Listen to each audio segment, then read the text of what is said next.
Friends, ఈరోజు మీకోసం మంచి కర్రీ చూపిస్తున్నాను. హెల్తీగా ఉంటుంది, టేస్టీగా ఉంటుంది, అసలు చాలా చాలా బాగుంటుంది. ట్రై చేయండి. ఇది ఏం కర్రీ అంటే వంకాయ, బంగాళదుంప, పాలకూర, మెంతికూర వేసి కర్రీ చేశాను. అసలు నేను ఎలా ఉంటుందా అనుకున్నాను, కానీ అసలు తింటే చాలా బాగుందండి. మీరు ట్రై చేయండి. టెక్స్చర్ చూస్తేనే బాగుంది కదా. చపాతీలోకి బాగుంటుంది, నార్మల్ రైస్లోకి బాగుంది, కలర్ రైస్లోకి కూడా చాలా బాగుంటుంది. వంకాయలు 3, బంగాళదుంపలు 2, మెంతి కూర, ఇంకా ఉల్లిపాయలు, టొమాటో, పచ్చిమిర్చి ఒక 5 అన్నమాట తీసేసుకొని, పాలకూర ఒక హాఫ్ కట్ట, ఒక హాఫ్ తీసుకున్నాను.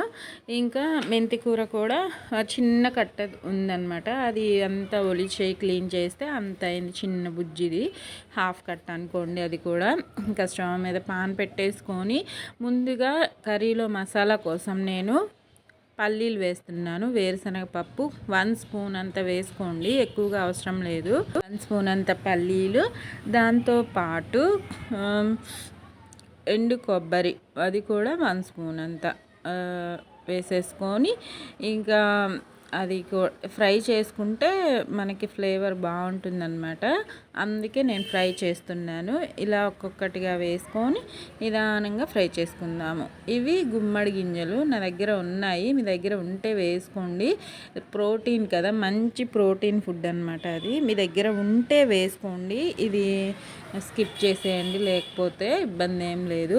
ఇంకా గసగసాలు ఒక 1 స్పూను, దాంతోపాటు నువ్వులు ఒక 1 స్పూను, నువ్వులు కూడా ఒక 1 స్పూన్ అంత వేసేసుకొని, దాంతోపాటు ధనియాలు ఒక 1 స్పూను, జీలకర్ర ఒక 1 స్పూను, ఇవన్నీ మసాలాస్ వేసేసుకొని చక్కగా లో ఫ్లేమ్లో ఫ్రై చేసుకోండి. ఈవెన్గా ఫ్రై అవుతాయి. మరి హైలో పెట్టేస్తే మాడిపోయి ఇంకా చాలా బాగోదన్నమాట. అందుకని చెప్తున్నాను.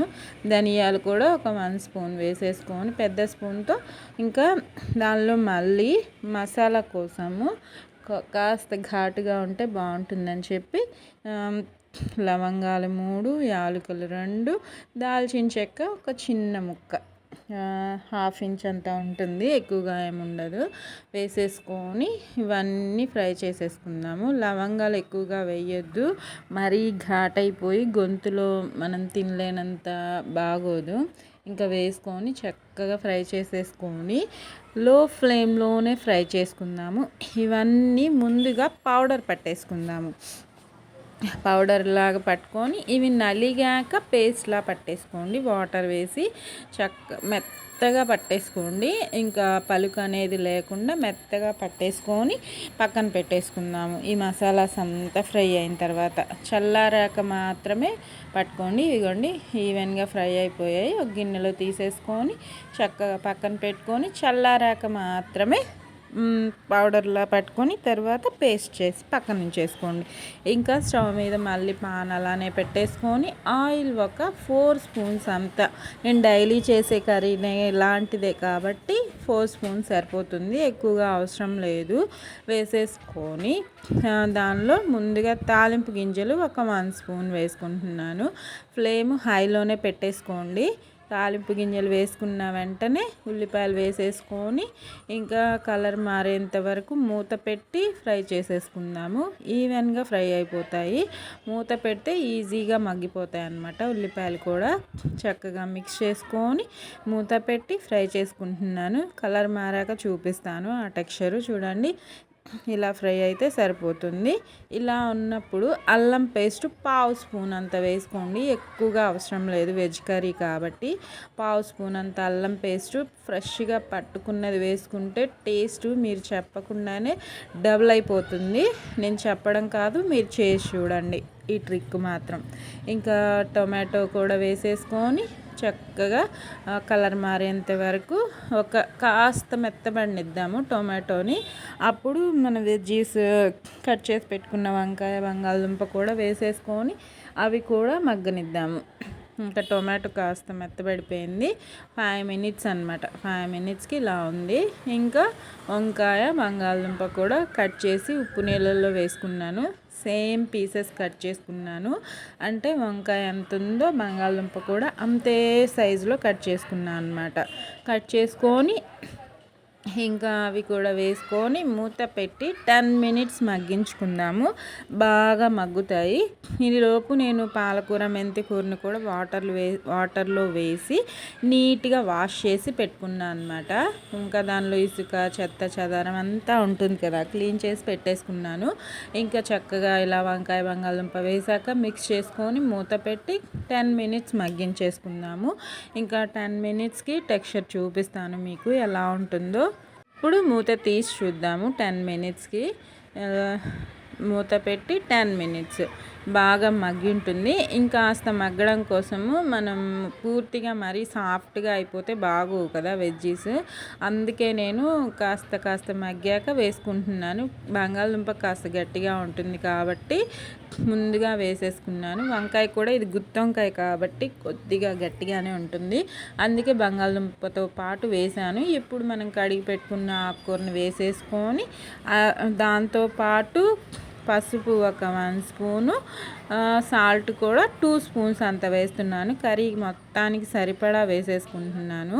వేసేసుకొని చక్కగా మిక్స్ చేసుకొని మళ్ళీ మూత పెట్టి ఒక 10 మినిట్స్ మగ్గించుకుందాము. కర్రీ సూపర్గా రెడీ అవుతుంది. ఆకుకూర వేసేసాను. నేను ముందుగా ఎందుకు వేయలేదంటే పసుపు ఉప్పు మళ్ళీ మనం వేసిన పసుపు ఉప్పు అంతా బంగాళదుంప బ్రింజాల్కి పట్టేస్తుంది. అందుకని ఇంకా ఇప్పుడు వేసుకుంటున్నాను. పసుపు ఒక 1 స్పూను, సాల్ట్ ఒక 2 స్పూన్స్ అంత.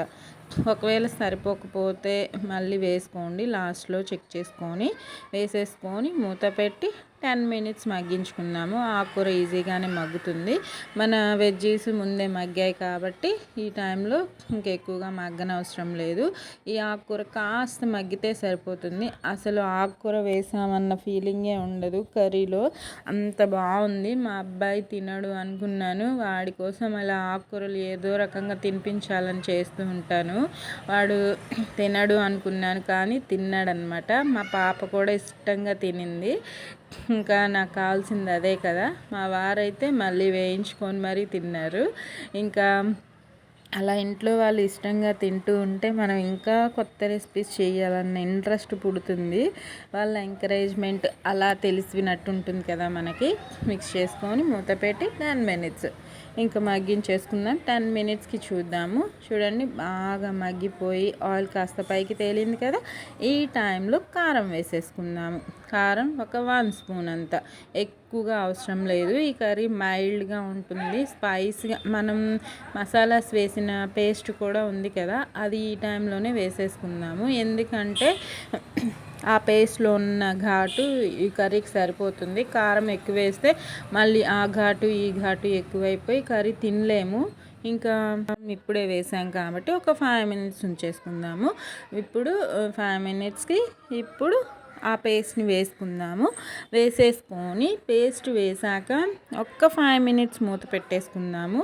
ఎందుకంటే పేస్ట్ పచ్చివాసన పోయేంత వరకు మన ఆయిల్ ఇప్పుడు దాకా వాటర్ వేయలేదు కదా, ఈ కర్రీలో ఉన్న వాటర్తోనే చక్కగా ఫ్రై అయినట్టు మగ్గుతుందన్నమాట. అప్పుడు పచ్చివాసన పోతుంది. ఒక్కసారి మిక్స్ చేసుకొని మూత పెట్టి 5 మినిట్స్ ఉంచుకుందాము. తర్వాత మనకి వాటర్ ఒక 2 టీ గ్లాసెస్ అంత వాటర్ వేసాను. ఎక్కువగా వేయలేదు. ఎక్కువగా వేస్తే మళ్ళీ కర్రీ లూజ్గా అయిపోయి అస్సలు టెక్స్చరు చాలా బాగోదు. మన వెజిటేబుల్స్ ఆల్రెడీ కుక్ అయిపోయాయి కాబట్టి మరి పేస్ట్ లాగా అయిపోతాయి. ఈ పేస్టు ఆ పేస్టు తినలేము. అందుకే నేను కొద్దిగా 1 టీ గ్లాస్ అంత వాటర్ వేసుకుంటాను. ఎక్కువగా అవసరం లేదు. ఈ పేస్ట్ వేసాక మూత పెట్టి 5 మినిట్స్ ఉంచుకుందాము. ఈలోపు ఇది పచ్చివాసన పోతుంది. పచ్చివాసన పోయాక ఇంకా వాటర్ వేస్తే చక్కగా మన మసాలాస్ అంతా కర్రీ మొత్తం స్ప్రెడ్ అవుతాయి అన్నమాట. చూపిస్తున్నాను కదా, 1 టీ గ్లాస్ వాటర్ సరిపోతుంది. ఎక్కువగా మాత్రం వాటర్ వేయొద్దండి ఈ కర్రీకి.